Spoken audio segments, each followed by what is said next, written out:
Welcome, students. Hopefully, my voice is audible to you.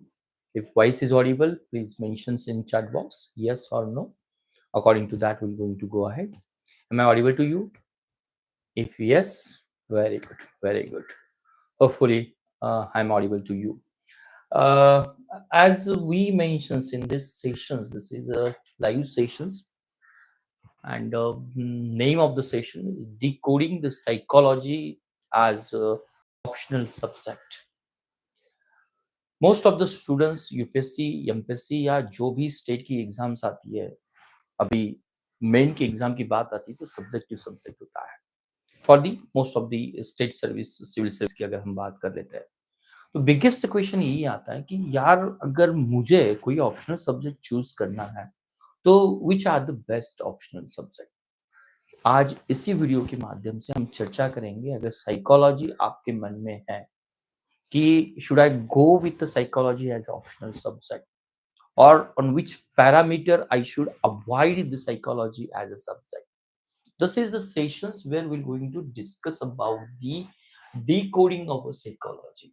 अगर psychology मुझे decode करना है तो किस तरह से मैं उसको डिकोड करने की कोशिश करूंगा, तो वेदर ये हमारी एग्जाम के लिए एक स्मार्ट चॉइस हो सकती है।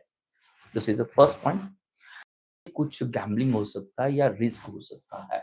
ये वीडियो उसकी प्रोज और कॉन्स की चर्चा करेगा। One by one we going to discuss about it. This is a sessions very short but sweet sessions. I will going to share the balanced perspective. If you want to go with the psychology as optional subject, what must be the reasons? On which parameter you should be consider कि psychology मुझे लेना चाहिए। अगर मुझे psychology नहीं लेना चाहिए तो which are the parameter I should be consider in order to avoid psychology as a subject also. In this sessions, we're going to discuss about the different parameters here. Just one moment. Now, the first reasons we're going to discuss about here, what are the parameters, strategic decisions and the final scores. तो first parameters होता है strategic decision और final score. अगर हम final score out of marks देखना चाहते हैं तो 2025 में से साइकोलॉजी अगर सब्जेक्ट हमारा ऑप्शनल सब्जेक्ट होता है तो first paper will going to carry the 250 marks है, सेकंड पेपर के लिए हमारे लिए 250 मार्क्स है, तो कुल मिलाकर 500 मार्क्स का ये पेपर होता है। तो आउट ऑफ 2025 अगर 500 मार्क्स मेरे ऑप्शनल सब्जेक्ट के लिए होता है तो डेफिनेटली ये फाइनल स्कोर के लिए बहुत इंपॉर्टेंस होता है। I am not talking about only the psychology, I am here talking about the optional subject choose करना क्यों इंपॉर्टेंस होता है।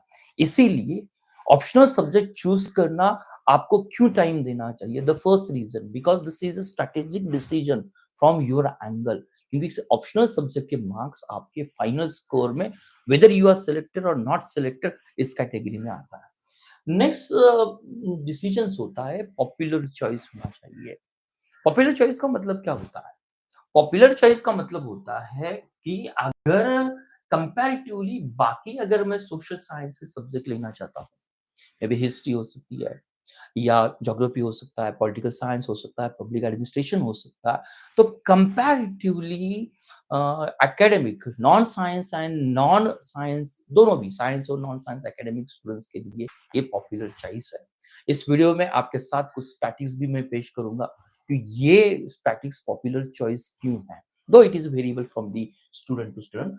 थर्ड पॉइंट जो आता है, this is not the video only talking about the pros ही आपके लिए अच्छे हैं, लेकिन इन दिस वीडियोस में हम वो भी देखने की चीज करेंगे कि अगर what are the set of challenge, किस स्टूडेंट के लिए साइकोलॉजी ये सब्जेक्ट ऑप्शनल बिल्कुल नहीं होना चाहिए। That one thing we have to understand. And the last point इस वीडियो का यही रहेगा, this will be the very balance perspective. मतलब ये नहीं है कि मैं साइकोलॉजी ऑप्शनल सब्जेक्ट पढ़ाता हूँ इसीलिए आपको साइकोलॉजी भी प्रिफर करना चाहिए या साइकोलॉजी भी आपका बेस्ट सब्जेक्ट हो सकता है। This is a very balance perspective है साइकोलॉजी अगर ऑप्शनल सब्जेक्ट आप चूज करना चाहते हो। This is one thing very clear, balanced perspective about the psychology pros and the cons of that. Now, why choose psychology as an option? I will going to discuss completely 6 points है। 6 point का explanation आपके साथ करूंगा कि क्या points होना चाहिए। The first point यहाँ पर मैंने मेंशन किया है कि ओवरलैप विद जनरल स्टडीज। अगर जनरल स्टडीज की हम बात कर लेते हैं तो एथिक्स, इंटीग्रिटी और एप्टीट्यूड्स में जो भी केस स्टडीज आती है, एट द सेम टाइम कुछ साइकोलॉजी के कंटेंट भी आता है। Just you take the example of the emotional intelligence, psychology का पार्ट आता था। अगर हम लीडरशिप की बात कर लेते हैं, अगर हम कॉन्फ्लिक्ट रिजोल्यूशन की बात कर लेते हैं, when we want to talk about the motivation, when we want to talk about the learning parameter, ये जो साइकोलॉजी के कुछ सब्जेक्ट है, ये इनडायरेक्टली या डायरेक्टली जीएस 4 का पार्ट आता है। Again, where the psychology is overlapping, 300 marks का हमारे लिए होता है सब्जेक्ट इसे मार्क्स। तो इसे में अगर प्रॉब्लम सॉल्विंग या एनालिटिकल किटिंग ये कंसेप्ट आता है ना, तो डेफिनेटली साइकोलॉजी का theoretical concept eight the same time application based जो पार्ट आता है ना, ये इसे को एक राइट डायरेक्शन देने में या आपका परसेप्शन डेवलप करने में, अपस्किलिंग करने में मदद कर लेता है। तो ये फर्स्ट पैरामीटर आपके पास होना चाहिए कि कहां पर ओवरलैप हो रहा है। तो सेकंड सबसे इंपॉर्टेंट बात आती है, अगर हम साइकोलॉजी सब्जेक्ट की बात कर लेते हैं ना, तो ये रन कर लेता है 3 सब्जेक्ट के लिए। Which are the 3 subject?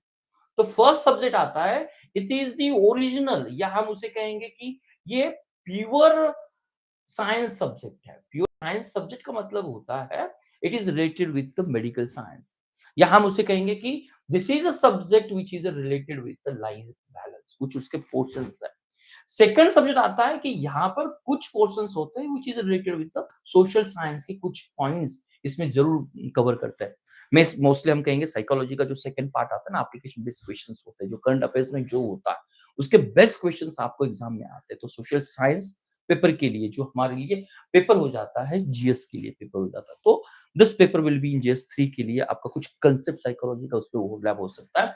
और लास्ट बात कर लेते हैं कि अगर हम नेचुरल साइंस की बात कर लेते हैं, तो ये नेचुरल साइंस ये तीनों का बैलेंस हो जाता है psychology. This are the reason. First reason बहुत स्ट्रांग होना चाहिए कि अगर साइकोलॉजी मुझे चूज करना है तो कहां पर ओवरलैप हो रहा है। तो इनडायरेक्टली ये ओवरलैप होता है एथिक्स, इंटीग्रिटी और एप्टीट्यूड पर। और दूसरा ओवरलैप होता है आपके लिए जो कंपलसरी इसे होता है, यहाँ पर ओवरलैप होता है। Now what are the second parameters, क्या होना चाहिए? सेकंड पैरामीटर्स यहाँ पर क्लियरली मेंशन किया है, प्रैक्टिकल एंड इंटरेस्टिंग सब्जेक्ट। अगर आप सब्जेक्ट को अगर चूज करना चाहते हो, ऑप्शनल सब्जेक्ट, आपकी तैयारी आपको करना पड़ता है मिनिमम 1 ईयर लेकर, मे बी फॉर स्टूडेंट्स ये 2 ईयर की तैयारी हो सकती है या 3 ईयर की तैयारी हो सकती है। पीरियड बहुत लॉन्ग है। अगर 2 साल तक एक ही सब्जेक्ट अगर मुझे पढ़ना है, तो फर्स्ट प्रायोरिटी ये होनी चाहिए कि उस सब्जेक्ट में मेरा इंटरेस्ट होना चाहिए। तो psychology itself, it is a study of the human mind, it is a study of the process, and human mind और प्रोसेस का बिहेवियर पर किस तरह से इम्पैक्ट होता है, ये साइकोलॉजी का एक क्रिस्प भी हम सिलेबस कहते हैं। तो 2 इयर्स अगर सब्जेक्ट में आप स्टडी कर लेते हो तो it become the very interesting. अगर आपका इंटरेस्ट है, हाँ यार, ये बिहेवियर असेसमेंट से आता है, बिहेवियर कॉग्निटिव असेसमेंट से काम कर लेता है कि ड्यूरिंग एग्जामिनेशन पीरियड जब मुझे मोटिवेशन कब मिलता है, मुझे स्ट्रेस कब मिलता है, तो इन ऑर्डर टू अपस्किलिंग या किस तरह से मेरा माइंड वर्कआउट होता है, किस तरह से मेरा रिस्पॉन्स होना चाहिए, emotional intelligence, this are the कुछ फैसेट है इस सब्जेक्ट है। I believe definitely they will going to engaging you in a whole throughout the procedure. This is one thing. अगर आपका इंटरेस्ट है, और सभी हम वर्ड की अगर सिंपल स्पिरिचुअल अगर बात करना चाहते हैं, everybody here is eager to know about himself और हरसेल्फ। हम हमेशा चाहते हैं कि मैं खुद को जानना चाहता हूँ, तो साइकोलॉजी सब्जेक्ट शायद इस रास्ते में जरूर जाता है। नेक्स्ट पॉइंट यहाँ पर मेंशन किया हुआ है कि जिस तरह से हमने सेकंड पार्ट की थी, सेकंड पार्ट जो आता है कि साइकोलॉजी का सेकंड पेपर आता है, साइकोलॉजी का सेकंड पेपर आता है, ये प्रैक्टिकल बेस्ड पेपर्स होता है। तो जो करंट अफेयर्स लेता है, तो इस करंट अफेयर्स को किस तरह से psychological theoretical aspect, life application, real life application किस तरह से हो सकता है, इस मामले में डेफिनेटली आपके लिए हेल्पफुल रहेगा। तो this are the first 2 reason. आपका इंटरेस्ट होना चाहिए। अगर आपको लगता है कि रियल लाइफ के एग्जाम्पल अगर साइकोलॉजी में यूज कर सकता हूं, तो साइकोलॉजी बेस्ट चॉइस हो सकता है, और उसका over. This are the 2 reason. Now next reason इस पेपर्स के लिए हमारे पास होते हैं, तो रीजंस आता है no need for the prior background. अगर वी स्टडीड अबाउट दी कुछ थ्योरेटिकल सब्जेक्ट होते हैं, फॉर एग्जांपल आप मैकेनिकल इंजीनियरिंग की बात कर लेते हो, या अगर हम बात कर लेते हैं कि साइंस की बात कर लेते हैं, या फिजिक्स हो, केमिस्ट्री हो, बायोलॉजीज हो, या when we want to talk about the medical science की बात कर लेते हैं, तो इन सब्जेक्ट के लिए आपके पास उस सब्जेक्ट की डिग्री, एमबीबीएस हो, बीएएमएस हो, इंजीनियरिंग सब्जेक्ट चॉइस करने के लिए आपके पास बीटेक या एमटेक की डिग्री होना बहुत एसेंशियल होता है। लेकिन comparatively than in this psychology आपको कोई प्रायर नॉलेज जरूरत नहीं होता, as because it is mixing of social science, it is mixing of life science. तो आप शायद कॉमर्स बैकग्राउंड से हो, ह्यूमैनिटी बैकग्राउंड से हो, या साइंस बैकग्राउंड से हो, this is a subject easily you can grasp it, you can understand the concept. हाँ, डेफिनेटली उसके लिए आपको रीड करना पड़ेगा। तो no need for the prior background. अगर एनसीईआरटी के 11th और 12th की आप बुक्स परचेस कर लेते हो, साइकोलॉजी की वन बार उसको रीड कर लेते हो ना, तो somewhat extent we get the idea about ये साइकोलॉजी सब्जेक्ट क्या है, किस तरह से बात कर लेता है। You feel very this process reading of the NCERT books first moment, you feel it is very engaging process. आपको ये अच्छा लगेगा यार। अगर अच्छा लगता है, अगर इसको आपको समझ में आता है कि यार इस सब्जेक्ट समझने के लिए कोई प्रायर नॉलेज नहीं लगता, जो भी साइंस का पोर्शन है ऑलमोस्ट आपके 11th 12th या 10th में हमने उसे कवर किया होता। तो this is the third point यहाँ पर हमने डिस्कस किया। फोर्थ पॉइंट यहीं पर मेंशन किया जाता है कि कंसाइज और वेल डिफाइंड सब्जेक्ट की बात आती है। कंसाइज और वेल डिफाइंड का subject when we compare with the other subject, अगर आपका चॉइस होता है कि सर ऑप्शनल सब्जेक्ट हिस्ट्री बहुत इजीली मुझे समझ में आता है, या सम स्टूडेंट का चॉइस नहीं सर मुझे ज्योग्राफी को मुझे ऑप्शन लगता है कि I want to go with the geography, और for some students political science होता है।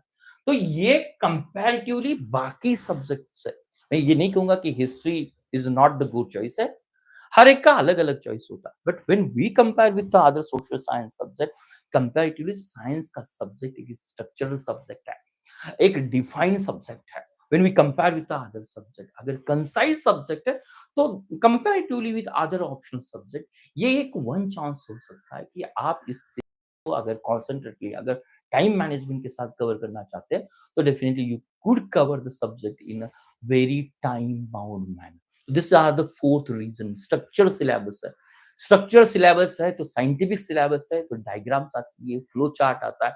I know there are the some students, they are very engaging, they like to we draw the diagrams in order to get the good marks also, तो उनके लिए ये subject definitely workout कर सकता है। Next fifth reasons इसमें जो आता है, द फिफ्थ रीजंस होता है useful for interview and real life administration.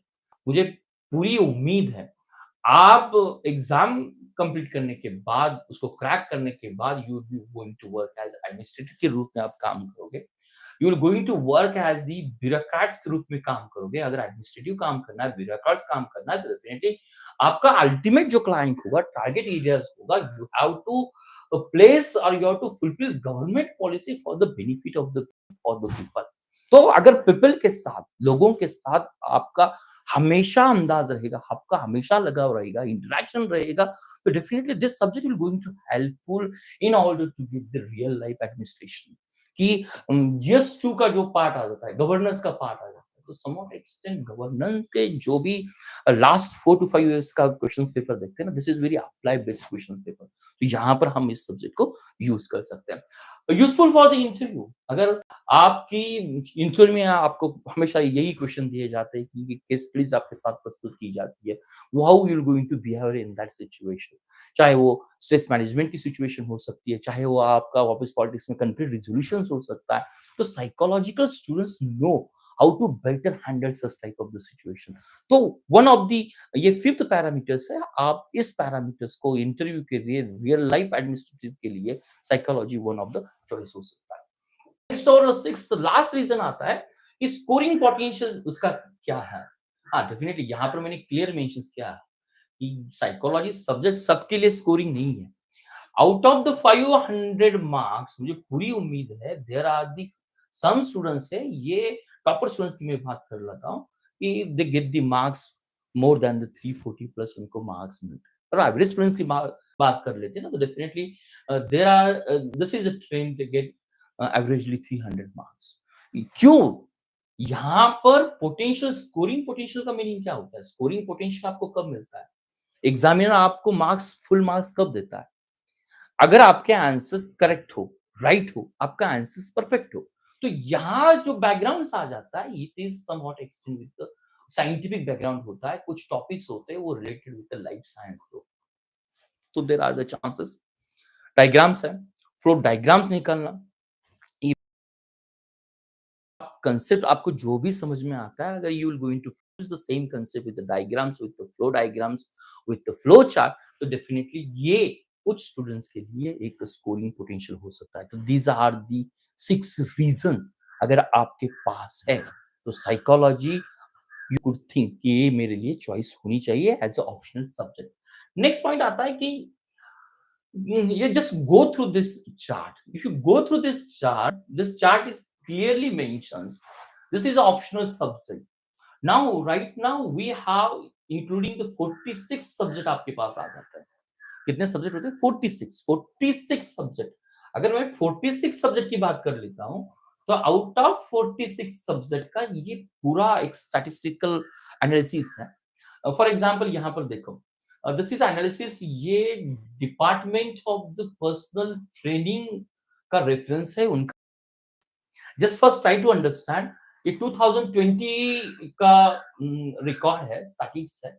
Agriculture, जिन बच्चों ने एग्रीकल्चर इस ऑप्शनल सब्जेक्ट को चूज किया हुआ है, तो उस ईयर में ऑलमोस्ट 89 स्टूडेंट्स अपियर हुए थे। अपियर होने के बाद जो फाइनल उनका रिकमेंडेशन आया था, फाइनल जो सिलेक्शन आया था, तो आउट ऑफ 89 में से 11 स्टूडेंट्स फाइनल लिस्ट में थे। तो एग्रीकल्चर ऑप्शनल सब्जेक्ट चूज करना, तो उसका सक्सेस रेट इशू जो आता है ना, तो ऑलमोस्ट 12.4 आता है। तो इसी तरह से हम देखेंगे कि साइकोलॉजी पर्टिकुलर ईयर के लिए क्या सक्सेस रेट है। तो इन ऑर्डर टू अंडरस्टैंड, अगर हम सभी ऑप्शनल को चूज करना चाहते हैं ना, तो ऑलमोस्ट आप देखो ये रेंज कहां से आती है। ये रेंज आती है 5 से लेकर, success rate for each and every subject ये 5 से लेकर एवरेजली आता है 10%। 10% है। तो मुझे लगता है अगर आपका साइकोलॉजी अगर आपको फाइनल चूज करना है, तो आप सक्सेस रेट जो स्टैटिस्टिकल डाटा है लास्ट 4 ईयर का, तो ये उसके ऊपर आपका भरोसा होना सबसे इंपॉर्टेंट बात आती है। अगर ये लगभग 9 टू 10 के परसेंट में आता है, तो आप डेफिनेटली पॉजिटिव हो सकते हैं कि मुझे ये चूज करना है। हम उसी की बात चर्चा करेंगे। क्या साइकोलॉजी के लिए सक्सेस रेट 2% है, 4% है, 5% है, या 50% है, या मे बी इट इज 15% है। तो नेक्स्ट स्लाइड्स यहाँ पर हमने क्लियरली मेंशन किया हुआ है। Just you go through this slides, तो हमारे लिए सब्जेक्ट आता है, ये साइकोलॉजी सब्जेक्ट है। 2020 के लिए जो भी स्टूडेंट्स अपियर हुए थे, कुल मिलाकर 193 स्टूडेंट्स अपियर हुए थे। एंड जो सक्सेस फाइनल रिकमेंडेशंस था, आउट ऑफ 193 से 21 स्टूडेंट का था। तो ये सक्सेस रेट जो आता है ना, ये 10% आता है। अगर 10% सक्सेस रेट होता है ना, तो ये मेरा पर्सनल रिकमेंडेशन है। आपका इंसाइट्स होना चाहिए, साइकोलॉजी यू कुड चॉइस। यहाँ पर मैं ग्रीन कलर में मेंशन किया। मोस्ट ऑफ स्टूडेंट्स का क्या होता है, ऑप्शनल सब्जेक्ट अगर हम चूज कर लेते हैं ना, they give the more stress on the last years how many students appear for the particular subject. In case of the political science and international relations, if you see more than the 1,000 students appear for the particular subject in optional subject, out of the 1,000, more than 1,000, 117 students recommended. Out of 1,200, only 197 students are recommended, and their success rate is only 9.4%. Therefore, do not go for the blank figure. I recommended you as a science students, as a mature students, don't believe on only the numbers. You believe on the percentage. If the number 1200 maybe you looks like it's a bigger number, but its percentage to success ratio for the public relationship or the political science, it is just 9.4. Therefore, this is again my recommendation. If you want to choose psychology as a subject, just do not follow the blind number. Last 4 and 5 years these students got or they had a choice for the this subject. That is one of the reason I could go with the science, or you could go for the histories or the geography students. Your criteria must be success rate in percentage. This one thing we have to understand. Now, next point here, we will going to discuss about what should be the criteria. Why not to choose a psychology as a subject? अगर psychology मुझे choose नहीं करना, तो what should be the criteria? तो first criteria यहाँ पर clearly हम mentions करेंगे आपके लिए. First criteria जो आता है, lack of overlap with the other GS paper. अगर हम हिस्ट्री की बात कर लेते हैं, तो हिस्ट्री अगर आपका ऑप्शनल सब्जेक्ट होता है तो डेफिनेटली उसका connotation, it has the direct syllabus in GS1 paper. When we are on to talk about the geography, geography's content is directly in the part of the GS first paper. When we want to talk about the economics papers and some content of economics paper is directly part of the GS3 paper. When your choice is a public administration or the government, definitely it is a part of, or clearly public administration, some topics is mentioned in a GS2. Economics, some topics which are mentioned in a GS3 paper. Through this point, I would like to summarize the one point. Psychology is not the subject where the syllabus of the psychology as optional subject is never, आपको कहीं पर mention नहीं किया हुआ. GS1 में mention नहीं किया, GS2 में मेंशन नहीं किया, GS3 में मेंशन किया, not only in GS4. Yes, GS4 में उसका एप्लीकेशन बेस्ट पार्ट आता है, लेकिन क्लियरली GS4 की अगर बात कर लेते हैं, know where you will going to find out this are the portion of psychology optional. It is a part of the ethics, integrity, and aptitude. This is a one point. Directly overlapping is not the case of psychology in subject. Next reasons, आपको उसको second point requires conceptual understanding and application. This is the most important point. Conceptual understanding. Conceptual understanding. To understand the concept and to understand in a perspective way from the examination point of view is a totally different. Psychology, most of the material which is available in from the foreign author angle, somewhat extent the students feel it is very complex to understand the subject also, because in psychology you will going to understand the human mind. Human mind is like not like a 2 plus 2, it may be the variable, it may be plus positive or negative things also. Therefore, to understand the conceptual understanding of the each and everything, just you take the example of psychology, that is Maslow's hierarchy of a need. This is one topic. In order to understand Maslow's hierarchy of a need, just reading will not going to help you unless and until you are understand how the Maslow's hierarchy need of a law will going to use in application best. Then and then you will going to understand the Maslow's hierarchy law of needs. So this one thing. Because most of the paper number second in psychology, it is application based. Where the paper number one is a theoretical paper. अगर theoretical paper के जो भी concept आते हैं उसका applications करना, it needs the creative thinking, it needs the problem solving ability, ये आपके पास होनी चाहिए. आपको लगता है कि नहीं यार थोड़ा सा मुझे डिफिकल्ट लगता है, तो साइकोलॉजी आप स्किप कर सकते हो. नेक्स्ट रीजन जो आता है, थर्ड रीजन आता है limited guidance and the resources. Limited guidance और रिसोर्स का मतलब क्या होता है? When we compare with the geography, when we compare with the public administration, political science, आपको रीजनल लैंग्वेज में at the same times in English language you have the abundance of the materials. I can't deny the psychology doesn't have the material. Even you go and search for the psychology today, this is a website, you're going to find the psychology today. This side is abundant with all the content our syllabus. So comparatively, other subjects, social science subject, they have the materials available in both regional language, maybe the Marathi, maybe the Hindi, Kannada, yeah, Tamil language. When we compare with the other social science subject, comparatively psychology, which has a very limited material in a regional language. अगर आप regional language में paper देना चाहते हैं, आपका understanding regional language में बहुत strong, तो शायद आपको psychology के लिए resourceful materials abundance नहीं मिले. This is the third reason, अगर हम उसको स्किप कर सकते हैं. फोर्थ रीजंस आता है answer writing is very crucial. Answer writing as subject need the conceptual clarity चाहिए सब्जेक्ट के लिए. और हम जिस तरह से हमने बात की कि पार्ट नंबर सेकंड जो आता है वो साइकोलॉजी का, ये एप्लीकेशन बेस्ड आता है. और एप्लीकेशन बेस्ड के लिए स्टूडेंट के पास खास क्वालिटीज होनी चाहिए, प्रॉब्लम सॉल्विंग बेस्ड होना चाहिए। जो भी थेरीज आती है, इमोशनल इंटेलिजेंस की अलग अलग थेरीज आती है, इन थ्योरी को एप्लीकेशन बेस्ड प्रॉब्लम में यूज करना। क्योंकि यूपीएससी और एमपीएससी की एग्जाम इस तरह से स्ट्रेट फॉरवर्ड नहीं होती। जो भी करंट इश्यूज आते हैं, इस करंट इश्यूज को सॉल्व करने के लिए ब्यूरोक्रेट के रूप में आप इस सब्जेक्ट को, इस कंसेप्ट को किस तरह से यूज करेंगे। This is a simple question in application based paper psychology में होता है। तो ये यूज करने के लिए आपकी आंसर राइटिंग बुक खुद से होनी चाहिए। As limitation of word is there each and every optional subject, लेकिन साइकोलॉजी के लिए limitation of the words playing very important part आता है। नेक्स्ट बात हम करेंगे कि a subject evolution in paper number subjective evolution, this is again most important things. अगर एप्लीकेशन बेस्ड पेपर आता है, just you take the paper, any paper which is theoretical based. अगर थियोरेटिकल बेस्ड पेपर्स आता है तो as there are the theories, it is has their own reasons. Then after the theories, in case of the history, then outcomes is there, outcomes is defined there. When we are talking about the engineering theoretical subject, if you get the answers, you get the marks, there are the steps is defined. But in psychology there is no steps is defined.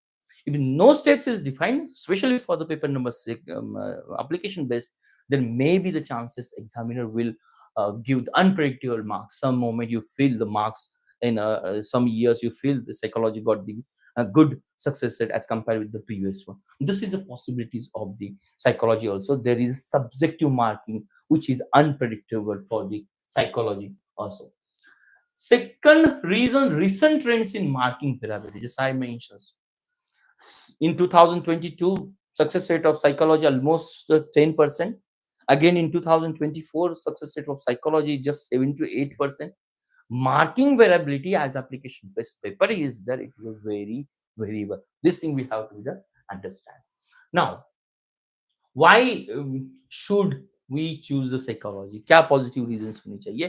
First reason आपके पास होना चाहिए, if you are genuinely interested. अगर आपका interest है, 1 साल 2 साल मुझे इस सब्जेक्ट में मुझे करना ही है, साइकोलॉजी मुझे लगता है कि मुझे अच्छा लगता है, then and then you could go for the psychology as a subject. Second reason आता है, if you are comfortable with the scientific explanation and theories. अगर साइकोलॉजी की जो भी थ्योरीज आती है, जो भी साइकोलॉजिस्ट आता है, जो भी उनके एक्सपेरिमेंट आते हैं, जो भी उनकी प्रोसीजर आती है, जो भी उनका एक्सप्लेनेशन आता है, if you love it, then go for the psychology. Third reason summarize में कर लेता हूं, if you have the strong conceptual clarities and the analytical skill. Yes, conceptual qualities और एनालिटिकल स्किल ये each and every optional subject की needs होती है, लेकिन कंपैरेटिव साइकोलॉजी के लिए ये स्किल आपका कंपैरेटिवली थोड़ा सा हाई अमाउंट में होना चाहिए। लास्ट रीजन आता है, if you can dedicate the time for answer writing practice.